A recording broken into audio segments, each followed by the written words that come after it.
Hi, welcome to Don't Pull the Chicken Switch, 1.5 minute nugget. I'm your host, Kit Alowitz, checking in from the Tree Grove here on property at the place I work in Indianapolis, Indiana. It's a beautiful little walking path, and so I'm doing my check-in today from this path. Today's 1.5 minute nugget is a topic I'm calling Learning from the Spelling Bees. Learning from the Spelling Bees. And this came up as I read an article yesterday about these amazing 11, 12, 13-year-old kids from all parts of the country competing for the annual Scripps Spelling Bee Champion, spelling incredible words like cryptograph. I think that's how you describe it or say it. But I was particularly impressed by the competitive nature of one of the girls that was on the competition, and I was able to watch it last night on TV. And this girl has been able to exercise some incredible discipline on her way to becoming, she was runner-up yesterday to the competition, and I'll probably mispronounce her name, but it was Naysa Modi, and she was asked to spell some incredibly hard words. But the article that was in USA Today talked about her own personal quest and perseverance and relentlessness in pursuing what it is that was important to her.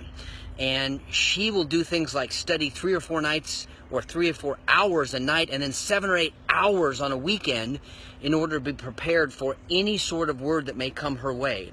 And as I'm looking at the article, it's talking about things including things like perseverance and intense effort, which she does for the love of the words and the love of the language, but she was able to give up and sacrifice things that maybe other teenagers, young teenagers her age, weren't willing or able to give up. Things like telling her friends that she couldn't have sleepovers, or if she was going to go play at their house, she could go for a couple hours, but then had to come back in order to be able to prepare for her eventual spelling bee competition. And it made me start to think about the power of perseverance when our desire is high enough.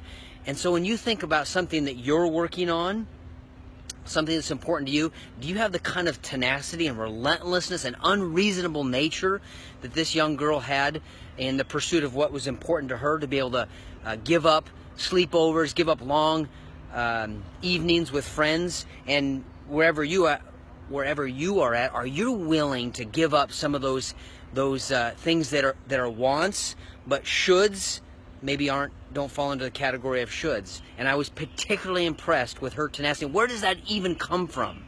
Where does someone that young get that much determination? And the article talked about, in the final analysis, if she wins or loses, it's not as important as the pursuit of her love, which is the love of language and the love of spelling.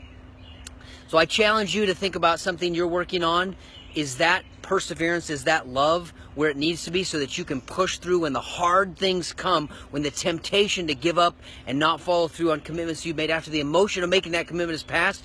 Can you be like this young girl and push through and achieve the ultimate objective, whatever that is for you? Hope you have a great day. We'll see you next time.